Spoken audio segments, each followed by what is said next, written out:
All right, welcome everyone. It's good to see you and be able to a chance to talk to all of you. While all you are joining in, let me just start with some introduction slides.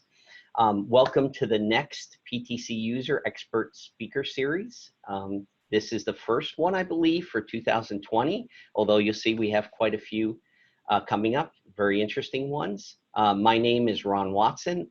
I'm the Director of Content for PTCUSER and responsible for moving these webinars forward. So today we will be focusing on how organizational health is crucial to organizational change management. And Rod Miller will be doing this presentation. And as some of you might have noticed in the communications, Rod actually has the privilege of having done our first webinar ever, good 5-6 years ago, around CAD. So he's not just a change management guy, he's also a CAD and PLM guy.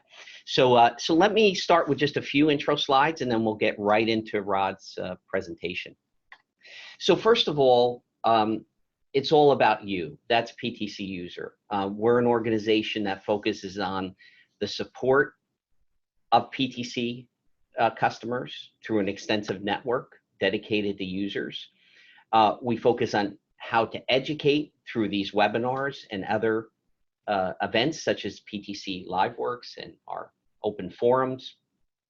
We also advocate through quarterly executive meetings with PTC's management and through our technical committees and working groups that many of you have participated in.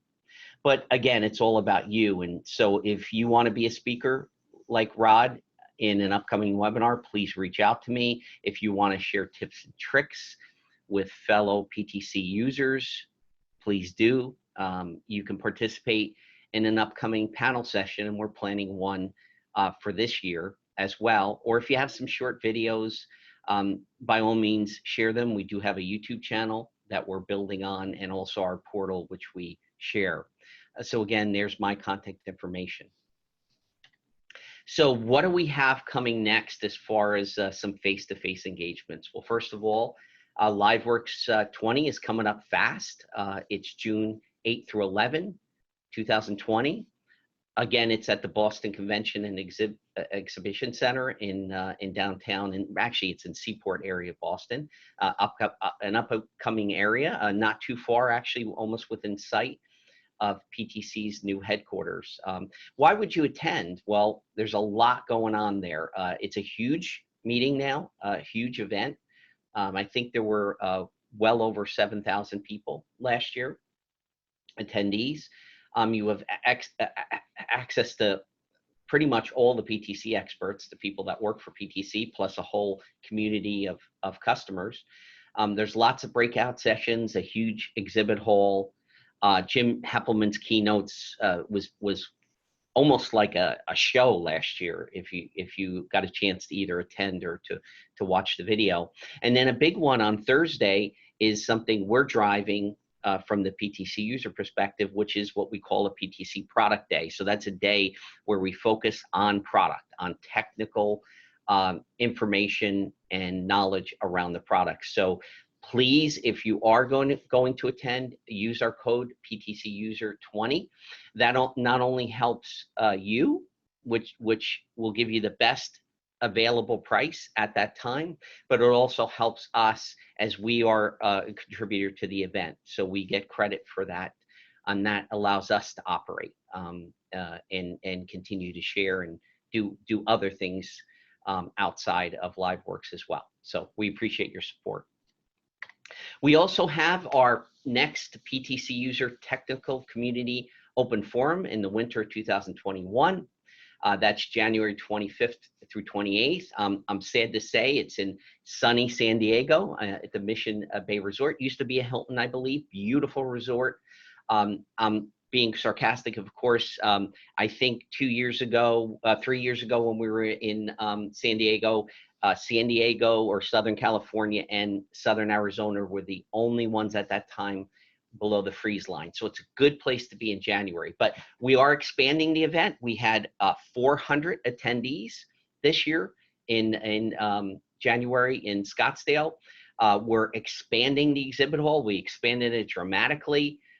We will, of course, always have receptions, and we have a special outing that we'll talk about in the future. You're not gonna want to miss that.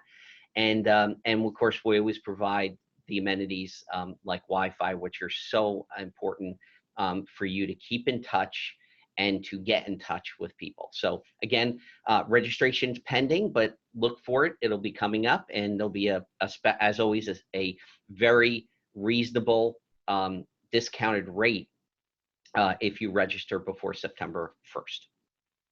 So if you want to see any previous webinars, if this is the first one, we have them all. We publish them on our portal, and they're available along with the static PDF of the presentation. So very, very easy to get to, and very, very easy to view. And in order to access them, you would need to register on PTCUSER.org, which is easy to do, and it's free. So I encourage you to do so. And there's lots of other information on the portal as well. I will tell you, we are getting prepared to. We've been updating the portal. I've been talking about that for the last year or so. We're actually going to replace the portal completely with new technology, and we're working on that. So that's really exciting as well. We don't want to surpass Rod here, but we have some other webinars coming up. We have Jean-Pierre from PTC coming back. He's agreed to do a new webinar every 2 months based on your feedback. So we had a poll up on the portal. You guys rated this as the #1 area of information you'd like him to share, and he's off working on that. So this is great. He will continue to do that, and the more feedback you give to him, the better he will be able to gear this and customize it just for your needs. So please keep that coming. And then we also have David Martin coming back. He did our keynote in January, sorry. And it was so well accepted. We wanted to make sure it was available to more of our membership. And so he's agreed to do it on March 25th. So we're looking forward to that. And we have more as well. I don't want to overwhelm you, but we're going to have a lot of webinars this year, a lot of great content, and we will diverge a little bit like we're doing with Rod's presentation. We'll have different subject matter, just not technical, and we'll also expand across the PTC product lines as well. So no further ado, I'd like to introduce Rod Miller. And Rod, it's your show. All right, thank you, Ron. And let me make sure I can share my screen here. Okay. Let me know if you have any problems. Yeah, let me just get out of presentation mode here for a second.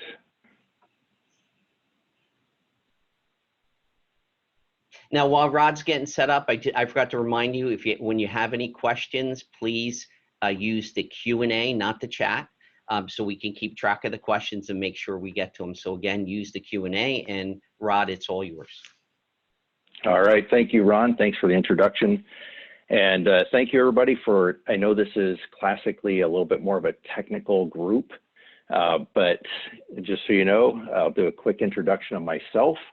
I was looking at this number just before it started, and I do have over 30 years of experience in all of these areas. I actually, that number is probably inaccurate. It is actually now closer to 40 years. I'd love to say that this is my 40th birthday, but I actually have 40 years of experience. I started off my career as a journeyman tool and die maker, and started to work in trying to make an impact in organizations. And as I moved up in my career, I actually moved to the effort of changing cultures and organizational health. It really is one of the most important things that you'll focus on if you really want to make an impact on your culture. And that's what a lot of our initiatives and projects are. We want to have a huge impact. And what I ended up needing to focus on was this changing cultures. So I do need to give credit to some people who have guided some of my thought processes. You'll actually recognize some of their stuff in this slide deck. I love to learn, and again, as I started to pursue some of these things, Patrick Lencioni, Ken Blanchard, Dr. Goldratt, Alan Barnard and Stephen Covey are all some people that have really helped me begin to focus on the critical things to make my projects more successful and to really exploit the power of the projects I was implementing and leading. And so some of the key takeaways that I want you to walk out of today's meeting with are the ability to answer some of these questions. Which of my teams is most important? How do I bring clarity? How do I create team engagement and ownership? How do I create team health? And how do I improve my team's external relationships? These are all some of the things that I really ran into as I would lead projects around, again, most of my projects have been around PTC's products, but as I began to run these projects, I was realizing I wasn't having the impact that I wanted to have. And so if I could give these to you, I wanted to be able to help each of you be able to run your projects a little bit better and to be able to exploit the power of them. And so these are some practical things that I hope you walk away from today's meeting with. By the way, it's morning over here on the West Coast where I'm at, but we have a lot of slides to go through, a lot of topics to cover. And so I already have my second cup of coffee in me, so hopefully I don't go too fast. And again, Ron, if you get feedback that I'm going a little bit too fast, please feel free to let me know. I will do that. Thank you, Ron. All right. So I do just need to start off, in case I say it, with what is a Pelican. What do I mean by a Pelican? We have a friend that grew up in Britain, and apparently this is a slang term that they use, and I've found that I incorporated it myself. And basically a Pelican is somebody who can be awkward, insensitive, not fit into a group, has the ability to really screw up. And so a lot of the examples, just so you know, the examples that I use are from my own experiences. I've had to learn because I screwed up quite often. And so this is where a lot of the examples, just to be able to save any libel or slander lawsuits, I have, most of these experiences are my own. So there's nothing quite like being able to make mistakes to force you how to learn. And so these are the topics that we're going to cover today. And what we really want to focus on today is the concepts of clarity. And then around team health, we're going to focus on conflict and how to have healthy conflict. So yes, just so you know, when I say healthy conflict, I have been in an environment where fistfights broke out. And so that doesn't qualify as healthy conflict. But as all of these topics begin to weave together, they become like the DNA of your team and your culture. And so this is the foundations to the health of your team. So I've heard a lot, like I attended LiveWorks last year, and there was a lot of mention about organizational change and organizational change management efforts that helped people adopt new technologies. But there wasn't a lot of practical applications of it. And that's what I want to be able to give to you today. So just a couple of key concepts. So what I call, this is one of the things I call the transformation gap. And so if you take your body's health as an analogy to this. So if I ask you if you're healthy today, a lot of us would immediately think, well, I'm not sick, right? So, but you can be not sick and be a total couch potato where the most, the strongest muscle in your body is the one for your thumb where you're changing the remote control on the TV, right? But what a lot of us want to think about is that our health is high performing, fit and strong. We can go out and hike 20 miles this weekend, go for a swim, whatever we need to do. And in between was this transformational gap. And this is what I was seeing personally with my projects. And so again, with our body, you have nutrition, rest, exercise, hydration, you have all those disciplines and lifestyles that help lead you to getting fit and strong. And as most of us can see, we're really discovering there's, what's the limit to human performance? The Olympics, they're always setting new world records. People are always getting better. And the same can be said about your organizational health, right? So is my culture healthy or simply not sick, right? So one of the questions I could have asked in that one environment I was in was, well, yeah, we're healthy today. We didn't have a fist fight, but that's not really healthy. And where we want to get to is with our initiative, what are our expectations? You know, we have an expectation of a high performance culture and team.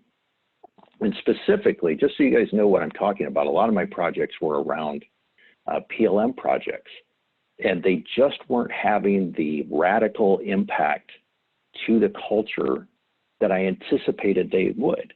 Ultimately, I mean, technically they were a success. I implemented the tools, people began to use them well, but did it have the overarching impact to the culture that I had hoped that it would have? And it didn't. And really what I started to learn is that the difference was in organizational health. And so what did I need to do to be able to implement some of these things? And some of these things, again, I started to pursue this a long time ago during some of my projects because of some of the problems that I was having. So some of the transformation was right around this mindset for me. This paradigm was that we wanted to work here where technology, processes, and people all aligned here in this tiny little triangle. That was where I started to focus my efforts. But the paradigm shift for me was that a group of people who are working together, who are all rowing in the same direction, they're all pushing towards the same efforts, they actually can outperform the technology and the processes. And, you know, unfortunately, especially in engineering realms, we tend to have a measurement bias or a complexity bias. And so if something's not hard and difficult to understand, it's not worth our pursuit. Or if it can't be measured, it's not worth doing. And the reality is that a lot of times this simply is not hard. The things I'm going to talk about today aren't hard. It's just that it's difficult to do day in, day out. It's like you know, if you're trying to lose weight, the formula for losing weight is very simple. Consume fewer calories than you burn. But the discipline, the difficult part of that is doing it well and doing it day in, day out for years on end. And that's where we're at. So we can work with people and create a strong group of people that then take our processes and our technology and exploit it to its full measure, as opposed to just having the technology be like a slave driver to them that's controlling the people. And so I needed to, in my own mind, I had to flip the switch into that mindset. And so if any of you have done a large enterprise-wide implementation, you've run into issues with silos, projects overcoming people's fiefdoms and kingdoms. And one of the key issues around that is realizing which team is number one. I wish I would have gotten this a long time ago for some of the projects that I worked on. And so really, team number one is the team that you sit on. It's not the team of people that you lead, if you happen to be a leader on this call. So if you hired Bob, Bill, and Barbara to help you with your project, the reality is you're going to have a lot of loyalty to them. And unfortunately, if you have your greatest loyalty to your team that you hired, to the team that reports to you, what happens is in this meeting, I'm going to go back here, in this meeting with this team, instead of actually becoming a team where you work together, you have a common set of goals, you work, and you might chip in to help your peer, or your peer might chip in to help you, which that's the definition of a team, right? It's what ends up happening is that this becomes like Congress or the United Nations, where instead of you and your peer working together as a team, you end up simply representing your constituency in the meetings. And by not having organizational clarity and being really clear on what the priorities are for the organization at this level, if you don't do this and get this ironed out, and if you're a project leader, this is actually a big part of what your job is to get clarity here. And what that does is that saves Bob, Bill, and Barbara from fighting with Charlie and Candace over what should be done next. Because if you can't determine clarity in what your organizational priorities are here between you and your peer, then what happens is you're leaving your people to fight it out on their own. And it's an immense amount of waste and inefficiencies. Additionally, what happens is, you know, we all have this, what I call the nemesis department, right? So, and there's varying degrees of the nemesis department. So when I was trying to run some of these projects, I always had somebody, some department that was trying to stand in my way. Sometimes it's an open door, you know, you can walk in. You know, sometimes they build an entire fortress of blockades around what you're trying to accomplish with their staff, with data, with budget, which, by the way, data is very much a part of a fiefdom within companies. And so as you start to build collective and corporate views of data, the departments that have managed the data in the past, it'll be a fight. And this is part of why you need to have clarity from above, what's most important. And hopefully what you can have happen is that the leader of the nemesis department becomes a teammate and they understand the value of your project. And so this is actually one of the biggest roadblocks I had to efficiencies and to schedule and budget issues on some of my projects, was dealing with other departments and the roadblocks that they would put up in front of us to success.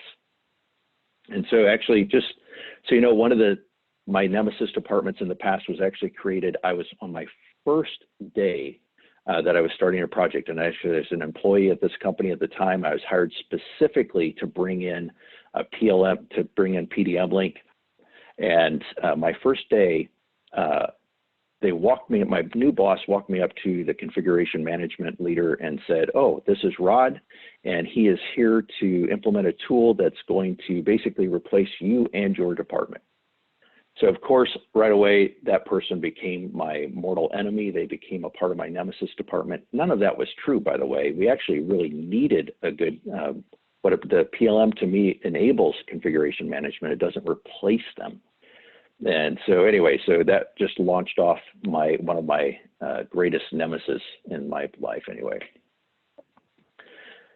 So the next thing that really would have helped me in the past is how I could have been clear about the project that I was doing and how to get the initiative, clarity around the initiative. And so some of these questions, if you can answer these questions, it will really help you begin to refine your message and define what you're trying to accomplish. So this will help give you a clear message to management, to other departments, to your team. And what I really lacked the ability to be clear on some of this in the past. And I think it really hampered my ability to I'll get people to rally behind what we were trying to do with our PLM projects. And so there's a little bit of a framework I need to give to some of these questions.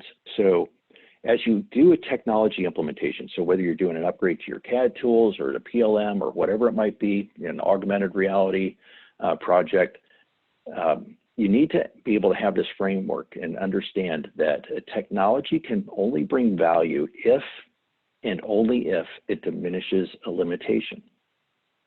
And so then if it's going to diminish a limitation, you need to ask, how are the users living with that current limitation? What are they doing to get around it? And then the last question, or the last framework question is, what rules need to change in order to fully exploit the technology and diminish or eliminate that limitation? And so what's the power of the technology that you're trying to implement? You know, is it the augmented reality? Is it PDM Link? What might it be? What limitation are you attempting to diminish? And again, had I had the answers to these questions early on and been able to refine and answer these, it would have brought clarity not only to my own mind, but to my team and to everybody around me that I was trying to work with to implement PDM Link. What are the old rules that were put in place to allow us to cope with this limitation? So is it, that, one of the big arguments that happens on a PLM project is, do we still need to, if you're going to have your bill of materials now in PDM Link, do we still need to have a bill of materials on our drawings? Is that a factor or not? Is that a limitation that was being created by, that now the technology reduces that limitation, you no longer need to do that? So those are the kinds of questions that you need to ask and be able to answer. And then what should be the new rules to capitalize on the new functionality? And then the last question is, how can we embed these new rules into the business model and into the processes? And so, an example that I had was that in one of the environments as a defense contractor that I worked at, compliance, the ITAR compliance and a lot of our reviews on compliance, environmental compliance, happened after documentation was released.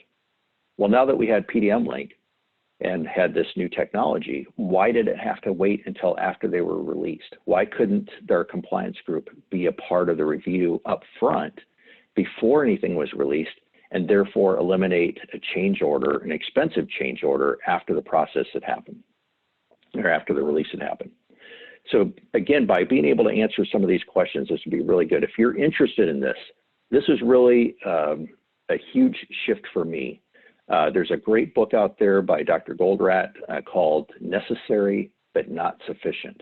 And he talks about why is technology necessary but not sufficient to get the gains that we really want. And so it's a great book that puts all this into context. Unfortunately, a lot of the organizational change management projects that I've been involved in, including the ones that I have initiated in the past, really only focused on these two aspects of, and basically they became button pushing measures. So what buttons did we push in the past, and what buttons do we push in the new tool? And that's what unfortunately falls under what a lot of people call organizational change management, is that we're just teaching people how to use the tool, but you're not really changing their expectation and understanding the limitations and why we're doing these things. And basically a lot of the users I've run into, they want to know the why. Why are we doing this? So just a couple slides specific to around PLM. So these are some of the things that I've run into. So what do people think of when you say PLM? Is it an engineering repository? Is it an IT data storage initiative? Is it a document change tool? Well, all those are true, but the reality is that when you start to implement PLM and you implement bills of materials into PDM Link or something like that, this is just an example from my life in the PTC world and some of the projects I've done. Your project might be different, again, if you're focused on CAD or augmented reality or MBOM, something along those lines. But usually their bill of materials is really it's the backbone of how all of product development works. So it starts off with what I call a sales BOM, that's your features and options. And then it goes to the engineering BOM, which is your as designed. That's typically what we have in our PLM tools and PDM Link. And then it goes to the MBOM, and this is as it's planned. This is how we're planning to build it, which might vary from plant to plant. Say if you have a plant in China and another one in the UK and one in Mexico and another one in India, each one might have their own variation, their own MBOM. And then you have to do, for a lot of our customers, you'll have to be able to track the as-built. How did we really build this? And then that's what moves on to becoming your service bill of materials or your warranty and service BOM. And so what you're trying to do with a lot of these projects is you're trying to increase your throughput and shorten this time from front to back, from the sales bill of materials, from the features and options. Sometimes this involves quoting and things like that, all the way down to where you've delivered a product and you want to be able to give it or have the warranty and service information available.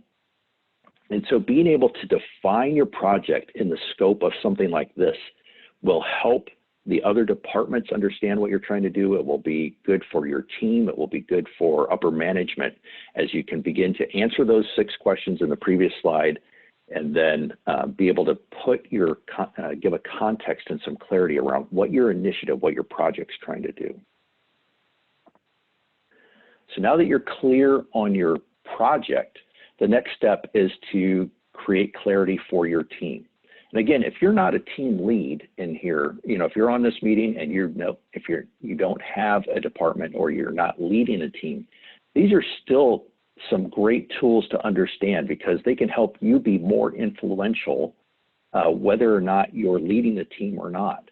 You don't have to have the title of a leader in order to be influential. Those are two distinct different things. And actually, sometimes you can be almost more influential if you don't have some of the responsibilities of leadership. So some of the critical things that you need to be able to answer for your team or your department. Why do we exist? What are your goals? What are you trying to do? This should be an idealistic, grand type of lofty aspiration. It's better to shoot for the stars and get off, get as high as the light pole than to shoot for the light pole and only not even get off the ground. So like at BizConnect, we want to change the world using the tool of great business and good work. And so we know that we're not going to change everyone in the world, but that's our really lofty goal, right? And so for your team or your department, you need to be able to answer that question. How do you behave? This is one of the places where you get to, where you define what you don't tolerate. We don't tolerate fistfights on this team. We talk to each other. We have our conflicts out in the open. We don't talk about each other behind the back. So actually define how you want to behave and what you want the behaviors of your team to look like. We want everybody on our team to be teachable. We want you to be creative. We want you to throw out ideas that we might edit, but they'll be creative, off the wall, outside the box thinking. We want to encourage those kinds of things. What are your values and how do you behave on your team? And this could be your project team, if you have a specific team around a project or an initiative, and it could be your departmental team. What do we do? And again, if you don't have these defined, if you're a team member and not the team lead, start to look at these and maybe reverse engineer it and say, why do we exist? Just start to think about this and take it apart and say, what does this culture look like? What are we doing here? And so what do we do? That's usually the simplest, one of the things, like we implement PDM Link. That's all we do. That's what our job is. That's, usually that's like a 7-second question. That's the easiest one here. It might take you a couple days to answer some of these or a couple meetings or a couple weeks to actually answer some of the other questions. But how will we succeed? Are we going to be quick? Are we going to be on budget?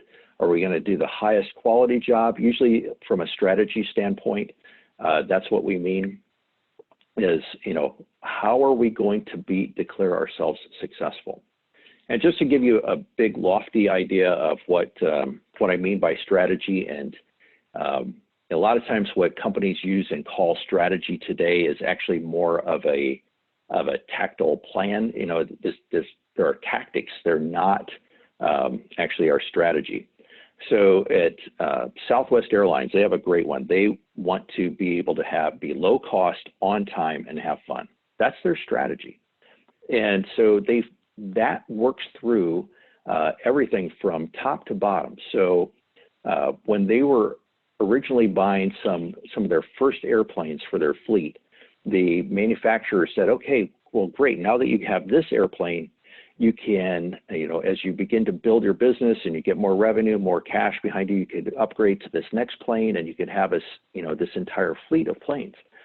And Southwest president came back and said, why would we want to do that? We're supposed to be low cost and on time. We're going to standardize on one plane and one plane only. That way, all of our mechanics, all of our parts for service, we only are focused on one plane. Everyone will be an expert on this plane, on this particular model of plane. And so that's why we only have one plane. And so that was their strategy, to be low cost. And that's how it filtered out what they don't do. And that's a big part of what strategy does. It's supposed to help you say no to things as well. There's a lot of great things that you end up having to say no to if you're going to be really clear on your strategy. And by the way, at Southwest, it led all the way down to One of their customers, this is a great story from them, that one of their customers was on a plane and asked for cold milk. And the flight attendant responded with, "Oh, no, we don't have cold milk because we don't have refrigerators," which would be, a lot of times the refrigerators on planes break down a lot. We have to refresh the milk quite often, which would probably lead to delays, extra parts, and more expense. And so that wouldn't meet our primary goals. So top to bottom, everybody knew the strategy. And the question is, do you know the strategy for your company, for your department? What is your strategy? And again, this is some of the stuff that I fell down on and not making that clear for my own teams that I led, that I didn't make that really clear, that we had not embraced a strategy like that. And then what's most important right now and who does what? Those are typical. Most of us know that we need to do walk through those two things, but the other ones are what we're missing quite often. So now that we're clear on what our project is meant to do, we're clear on what team is most important to us, what our project or initiative is trying to do, and we're clear with our team and how we're going to implement this and how we're going to work. Now we can talk about team engagement. And this is where I'm going to blow through a couple of slides here. We just don't have time to cover a couple of these topics. So this relevance, measurement, and being known, I'll just tell you that I'm going to blow past these slides real fast. But relevance is, do people feel like they contribute? Measurement, can people measure what they do every day on their own? Do they know whether or not they've been successful? And do you feel known by your peers? Those are some of the keys to being able to make your team get engaged. And just around known, I'll just give you a quick example. There's one of my team members was bringing in a significant level of angst into our meetings on a regular basis. And I was really starting to have some issues with him because of the angst that he was bringing in. And as I began to talk to him, I discovered that here, he had made a great sacrifice in his life. He had sold his home and actually moved in with his parents, who both had terminal illnesses, and he elected to take care of them until their dying days. And it's like, that just complete paradigm shift. Had I not taken the time to get to know him, my resentment of him would have built up and continued to basically become a roadblock on our team. And so because I knew that, I could kind of diffuse the situation, understood where he's coming from, helped him realize some of the things that he was communicating in the workplace as well, so I could give him some feedback about how he came across. That's just really quick on those three topics. Again, that could be a couple of day seminar on those three topics. But what I do want to do, one of the great things that really helped me was how to have great meetings. So I began to seek out how to have great meetings when I realized that at my weekly staff meetings, not only was I struggling with falling asleep, but all of my team members were as well. And so I was struggling with falling asleep in my own staff meetings. They were so boring. And so what I was doing, this is a great book you could read on this, is Death by Meeting by Patrick Lencioni. It's one of the best things, and this has helped me immensely in the past, is to not conflate what my meetings. So we usually try and do everything all in one meeting. And really what we should do is we should try and break it down like a little bit like this. Our staff meetings, our status meeting would be like a daily 5 to 10 minute. It literally is just administration and awareness of what other people are working on, what issues they've had, just kind of a team gathering and knowledge. And this is, I would recommend, depending on the intensity of the project that you're on or what you're going through. If it's very intense, if you have a flurry of activity, it would be day to day. Every day you should have a status meeting. Team staff meeting is a little bit more tactical, short term, 45 to 90 minutes. One of the best things that happened for me is that I let my team, we would make up the agenda on the fly in the meeting. Otherwise, if I came in with my own agenda, I talked about the things that were important to me, but I never heard about what was important to my team members. And so often I would miss, as a team lead, as a department lead, I would miss the things that were actually important to my team. And it was simply because I didn't let them have that much of the agenda. And so then the ad hoc meetings, those are kind of the fun ones where you put a team of people together to solve a problem. You know, so usually in the status meetings and your team meetings, you'll flag problems that are just too big. If you can't solve them in, you know, you shouldn't solve anything in the status meeting, but in your team meetings, if it's beyond, you know, 6 or 7 minutes, move it to an ad hoc, get a team together, talk about it outside. And if you're on this call and you're in the executive suite, you probably should throw in a couple of day offsite where you review how your team's doing, look at your strategies, the environment, that kind of thing, and where you're having a 2 to 4 day offsite, probably once a quarter, where you're beginning to really go through your planning. By the way, I would recommend a book called American Icon, and it's a story about how Alan Mulally turned around the Ford Motor Company from around 2006 to 2011 or 12, I think.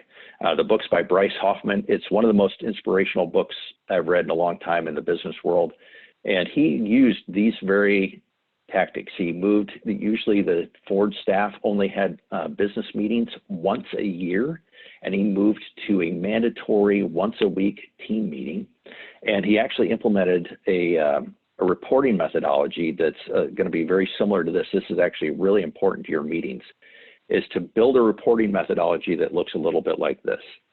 So you should only have one rallying cry. What's the most important thing for your team?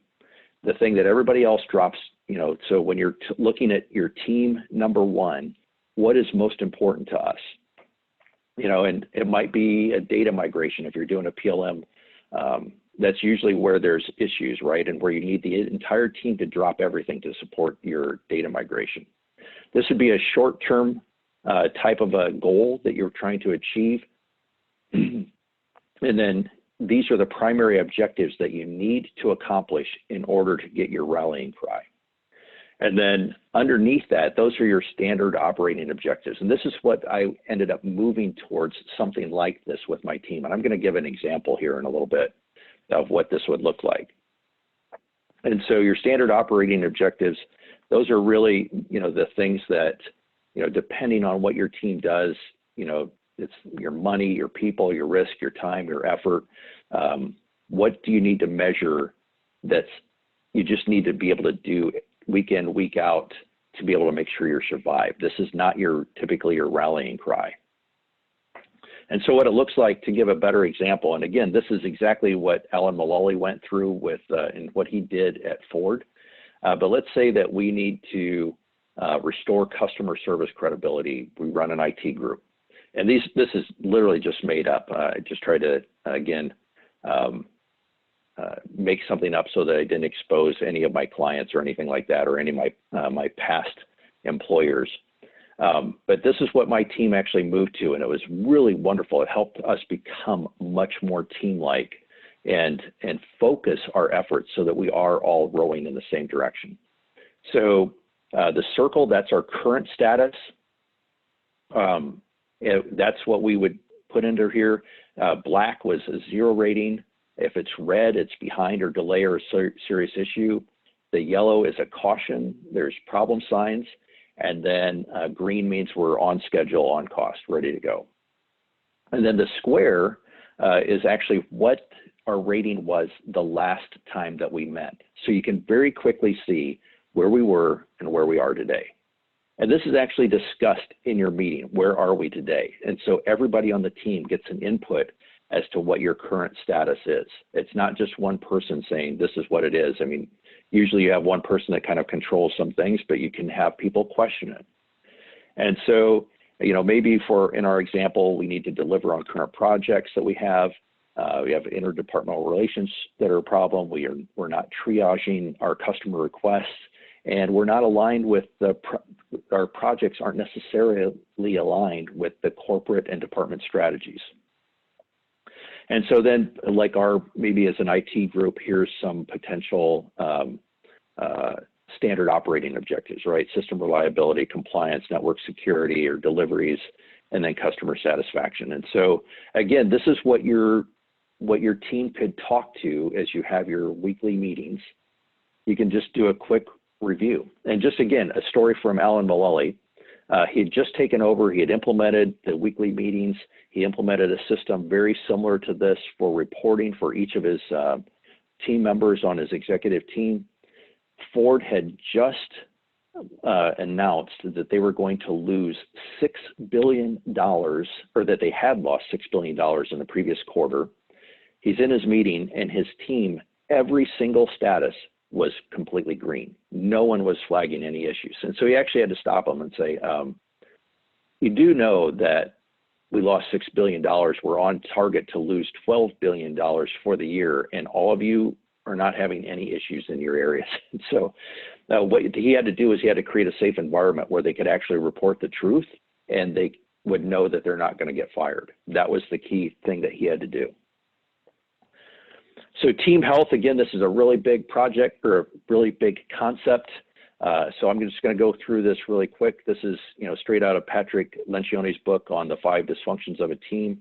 So a lot of you have seen this already. What I want to do is I've picked one thing, and I could actually see this in my past. The area of conflict is healthy conflict. It can really be a barometer of how healthy your team is.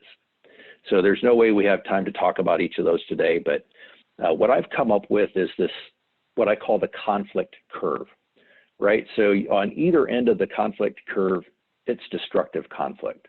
But somewhere in the middle here is what I call maximum effectiveness conflict. And so from left to right, it's low intensity to high intensity. And you have direct communication is above the line. Indirect communication is below the line. And so what this does is it creates 4 quadrants where this is a great thing for you to do. It doesn't matter whether you're a team lead or not. Take a look at your team meetings over the next couple of weeks and just see where your teams fit on the conflict curve. So this is one of the things I want you to walk away with today, to be able to determine, am I getting the most out of my team? Are we all rowing in the same direction? But on the bottom left here, you would have passive, indirect acquiescence, where people just say, I know that this plan is wrong. I know it's going to break, but I'm just not going to say anything. I'm just going to let them fail on their own. And so they just shut up. They hold, they don't say anything. They're not willing to have any conflict and say, no, that's wrong. It's not going to work. Then in the upper left, this is where we want to be. This is where you can actually say something to somebody. I don't think this is going to work, or hey, the way that you're coming across, you're dominating the meetings, give people space to talk. That's good, healthy, direct conflict. Then over on the right-hand side, this is unhealthy direct conflict. Way over on the right, it would be, on the upper right, would be the fist fights. And so, no, I was not the one in the fist fight, by the way, but I have been in those environments. And so, and you can get to, where you're personally attacking people verbally, that kind of thing. That's unhealthy. It's direct conflict. And down at the bottom right, this is the one that I think is actually the worst, is active indirect manipulation. That's where people are backbiting. It's the politics. It's the hallway conversations. Instead of directly talking to people, they're actually trying to manipulate things and orchestrate things behind people's backs. This is, to me, is really destructive. And just so you know, this has been a huge area of personal growth for me. I'll never forget, one of my semi-nemesis departments had done something, the head of him had done something that was really going to step on the toes of my project. I found out about it. I was fuming. I stormed into my boss's office and started to complain to him. And he said, well, let's talk to him. And he just picked up the phone and he called the head of the department. I was totally shocked and embarrassed. And we just had a conversation. It was total misunderstanding on my part of the intent behind it.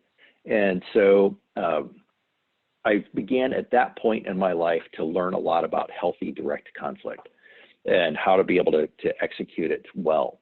And so take a look, and again, as you walk away from this meeting today, take a look at your teams and see where you fit.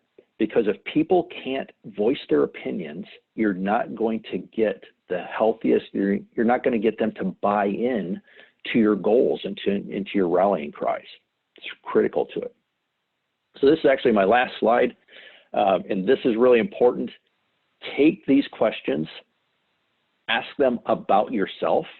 You can ask your teammates to review you and rate you and see if there's a difference between how you perceive yourself with conflict and how you actually operate.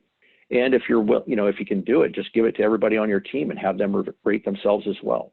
But can people speak their minds? Rate yourselves 1 to 5. Do we focus on the issues and not on personality differences? Is this a personal or project success, or is it, which one is most important, your personal success or the project success? Is somebody more interested in getting a promotion and being willing to step on everybody's back, or is he really committed to the project itself? Do we value different personality types?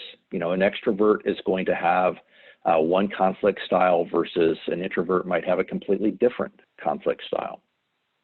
Do we admit our shortcomings and ask for help? Do I do that? Am I willing to say, hey, I need help in this area? And then can we disagree and still maintain a relationship and function together? And so ask yourself these questions this week. This is a really potent place to be able to see how healthy your team is. And again, if your team's not healthy, I use this in the description for the overall meeting, but if you're trying to change a culture, the cultural change is like an engine, but a healthy team can be both the fuel and the oil that lubricates the engine, that gives it power. People are engaged, they're enthused about what you're doing, and they work well together.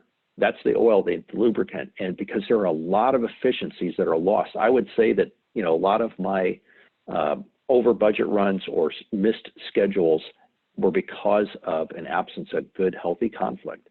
I hate to say it, but it's that simple. It wasn't the technology, it was the way that our teams and departments work together. And that's really what I want you guys to be able to take away from today. So these are just some of the topics that we covered again today, just to kind of review, put it back into context. Which is the most important team? What's the clarity of your project and your team clarity? How do you get your team engaged? That's the healthy reporting, or the really good, clear reporting. And then conflict you can use conflict as a barometer to good health and where are we at? Where do we stand on our team? So you can kind of take the temperature of your own team.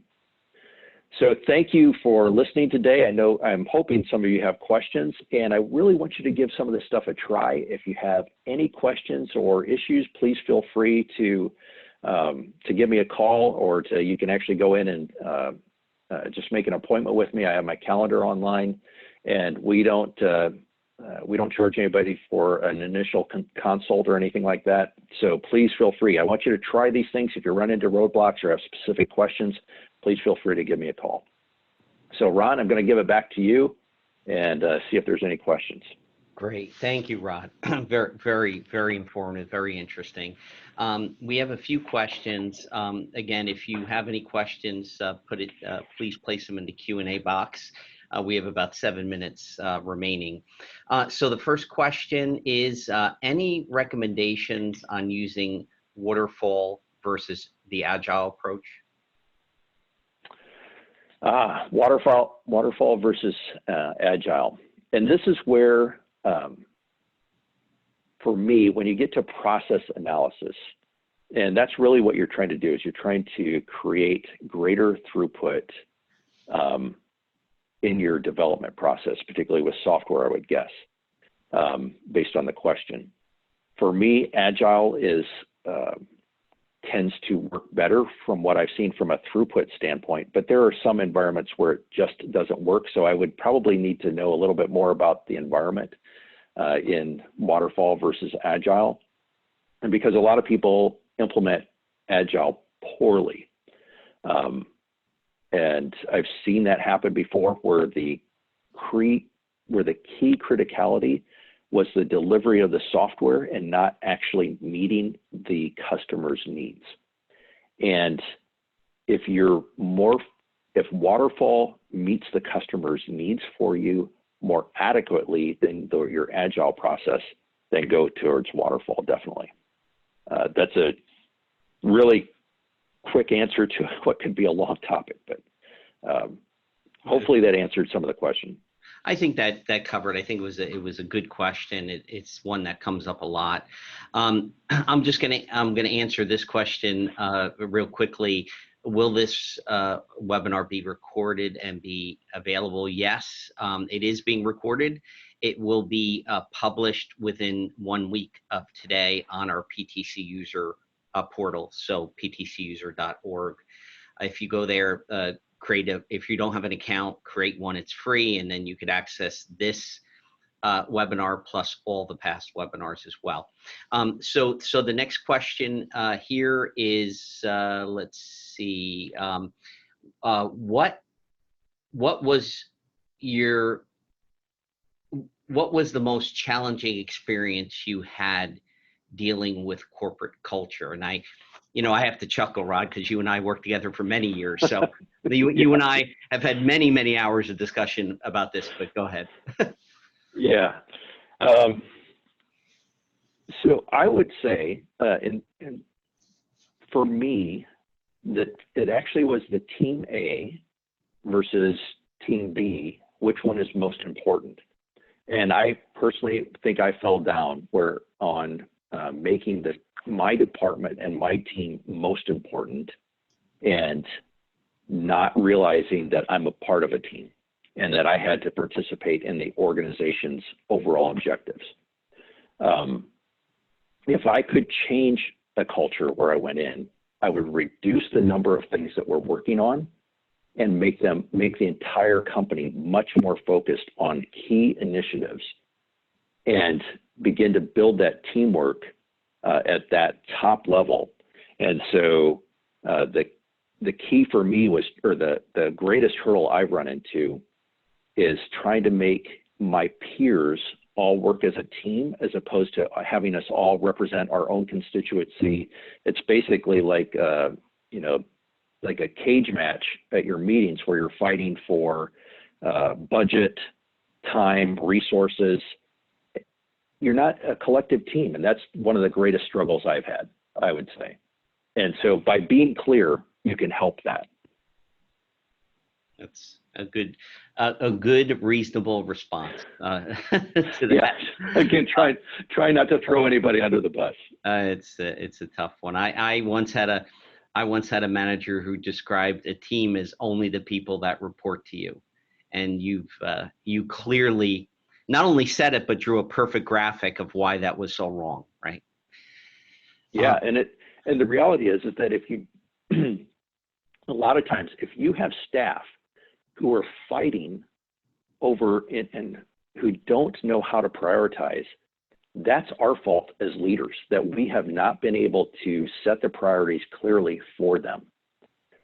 We're either unwilling to make the hard choices, and so we leave it to our staff to fight it out. And that's just horrible inefficiencies. And I've seen that every place I've gone. That's been one of the key things. Great. And then the final question, since we're wrapping up on just 2 minutes, this is kind of an easy one. You referenced a number of books that you found very helpful. Is it possible that you could provide some information or links to those books? Yeah, actually, I would probably start off, if you're new to this, Patrick Lencioni's book called The Advantage is probably the best one. It's L-E-N Lencioni. How do I spell that? I should not try to spell off the top of my head at the end of a seminar. But Patrick Lencioni, you should be able to find it on Amazon, and his company is called The Table Group. But you should be able to find it. That's a great starting point for all of this stuff. Well, that's great. So maybe, Rod, we can maybe you can add one slide with links, so when we publish it, would that be okay? Absolutely. Okay, great. Well, good. Well, Rod, I want to thank you. You've gotten some nice recognition on the chat here. People appreciated what you shared with them. We here at Xylem have a change management person that I'm very close with and didn't invite her. So I'm going to make sure she gets the recording. Didn't think of it because she's not a PTC, user person. but she'd find it extremely interesting. I'm sure she's going to want to have a chat with you. So you might even remember her, Lisa Rogers. You might have remembered Lisa. Oh yeah, I know the name, recognize the name. Yeah. So very good. I thank everyone for attending your attention. We had great attendees. Look forward to the next one, and I wish everybody a great rest of your day, no matter where you are in the world. So thank you, and we'll talk to you soon. All right, thank you. Bye-bye.